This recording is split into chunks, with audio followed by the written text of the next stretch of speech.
Claudia Sheinbaum es la presidenta más popular del mundo, le pese a quien le pese.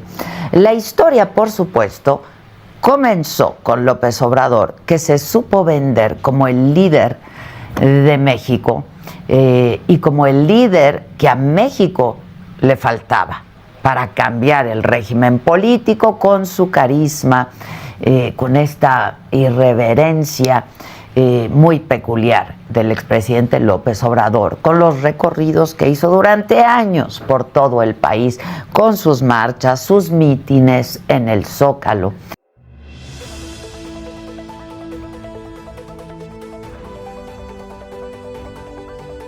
Algo busca, algo quiere Adela Micha, que el día de hoy se rinde ante la presidenta, ante la doctora Claudia Sheinbaum Pardo, y así lo dice ante todos sus seguidores. Se dobla Adela Micha y reconoce que nuestra presidenta es la presidenta más popular, y bueno, que todo esto se lo aprendió a nuestro expresidente Andrés Manuel López Obrador y que incluso ya hasta lo superó. Vamos a verlo, mis estimados amigas y amigos pregoneros. Cambia del parecer, al menos el día de hoy, o para generar tal vez adeptos.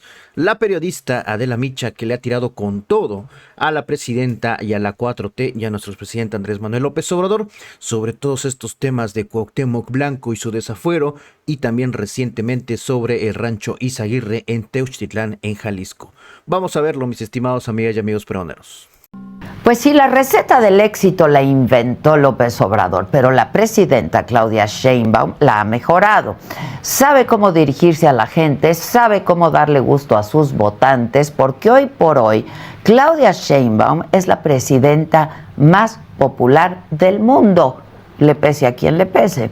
La historia, por supuesto, comenzó con López Obrador, que se supo vender como el líder de México, y como el líder que a México le faltaba para cambiar el régimen político con su carisma, con esta irreverencia muy peculiar del expresidente López Obrador, con los recorridos que hizo durante años por todo el país, con sus marchas, sus mítines en el Zócalo. René Bejarano, uno de los hombres que más y mejor conoció a López Obrador, en alguna ocasión me explicó que el expresidente siempre tenía movilizada a su base. Si no había una lucha, él se la inventaba. El desafuero, la defensa de Pemex, la reforma judicial. Revolucionó también la comunicación política con sus conferencias mañaneras, que le permitían, incluso cuando fue jefe de gobierno de la Ciudad de México, desde entonces, imponer la agenda, combatir con los opositores, crear enemigos para atacarlos. Muchos creían que sin la presencia y el carisma de López Obrador, la cuarta transformación se terminaría desinflando, pero hasta ahora la alumna ha superado al maestro. La primera sorpresa fueron los resultados electorales de junio pasado. Sheinbaum no solamente ganó, arrasó en las urnas, obtuvo casi 36 millones de votos, es decir, se llevó el 60% de la elección, y con esto se convirtió en la presidenta más votada en la historia de México, por encima incluso del propio López Obrador. Además, la cuarta transformación se llevó la mayoría calificada en el Congreso de la Unión, ganó 7 de las 9 gubernaturas que estaban en disputa. En otras palabras, Claudia Sheinbaum inició su sexenio con el pie derecho, como no había ocurrido desde los viejos tiempos del PRI, cuando en los hechos solamente existía un partido político en México, ¿no? Los primeros 100 días de la presidenta han sido gloriosos en términos de popularidad. De acuerdo con las cifras que publicó en enero la encuestadora de Las Heras, en enero de este año, el 80% de los mexicanos aprobaba la gestión de la presidenta.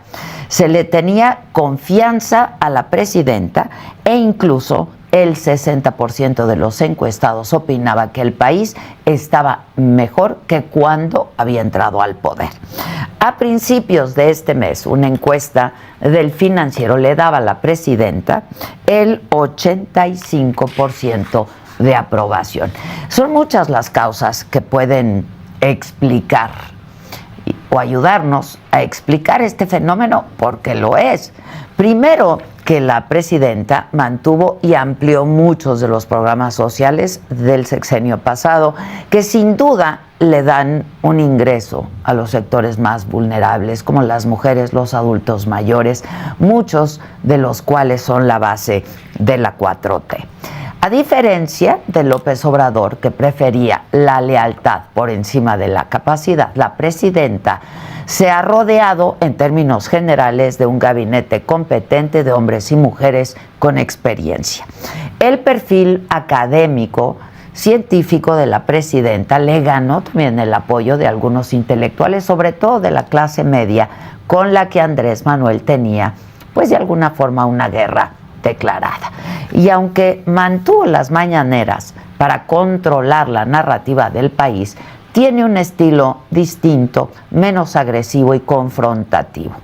Hay más datos y más argumentos, hay menos mentiras, menos ocurrencias, aunque la presidenta ha tenido la inteligencia de contradecir y desmarcarse de López Obrador en los hechos.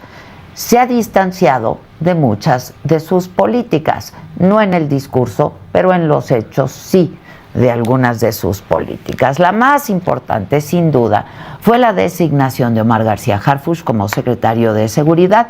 Sin decirlo, le puso fin a la absurda estrategia de abrazos y no balazos. Finalmente, muchas de las crisis que le ha tocado enfrentar a la presidenta, como la reforma judicial, la guerra en Sinaloa entre los mayos y los chapitos, o los hallazgos más recientemente del rancho Izaguirre en Teuchitlán, son estrictamente hablando herencia del sexenio pasado, por lo que todavía pues no se le puede responsabilizar del todo. Y cuando parecía que a la presidenta ya no le podía ir mejor, surgió lo que todo político necesita para mejorar sus números: un villano indiscutible. Y por supuesto estamos hablando de Donald Trump. Es el enemigo perfecto porque nos obliga a unirnos a los mexicanos, porque hace que renazca entre la gente este sentimiento nacionalista, patriótico, y porque, queramos o no, en cierto sentido, esto obliga a cerrar filas con la presidenta, cuando menos en algunos temas como el de los aranceles y las deportaciones masivas. Y aunque, también hay que decirlo, aún es demasiado temprano para juzgar sus resultados, la presidenta ha sabido navegar en las aguas turbulentas que supuso la llegada de Trump a la Casa Blanca. Cuando menos ha logrado posponer, bueno, ya se acerca la fecha fatal, el 25% de aranceles a todas las exportaciones de nuestro país, con un discurso a veces moderado, otras veces nacionalista, generalmente prudente, que ella misma ha descrito como mantener la cabeza fría. Es una de las mandatarias que mejor relación tiene con Trump. Él habla muy bien de ella, ha elogiado a nuestra presidenta, la ha calificado como una mujer maravillosa. Esta semana, uno de los periódicos más importantes del mundo, el diario inglés, el Financial Times, elogió la manera serena en la que Claudia Sheinbaum se ha plantado frente a Trump, postergando cualquier represalia en materia de aranceles, algo que, según el diario, incluso ha sido aplaudido por los opositores al régimen. Y la cereza del pastel para Palacio Nacional vino esta semana, cuando el presidente de El Salvador, Nayib Bukele, le preguntó a Grok, la inteligencia artificial de X, quién era el presidente más popular del mundo. Y a Bukele le pasó lo que a la bruja de Blancanieves, porque la respuesta de Grok fue clara: Sheinbaum es la presidenta más popular del mundo. Es temprano en el sexenio pues para juzgar resultados, ¿no? Todavía no ha pasado el tiempo necesario, quizá no ha habido una crisis lo suficientemente grande para que la presidenta resienta el desgaste natural que produce el ejercicio del poder, pero lo cierto es que en términos de popularidad, a casi 6 meses de haber asumido el cargo, Sheinbaum sigue sorprendiendo. Ha sido mejor política, más hábil de lo que sus adversarios hubieran querido. Ha demostrado que su carácter va más allá de López Obrador y los opositores, antes de criticar a la Cuarta Transformación, tendrían que entender por qué son tan altos sus niveles de aprobación.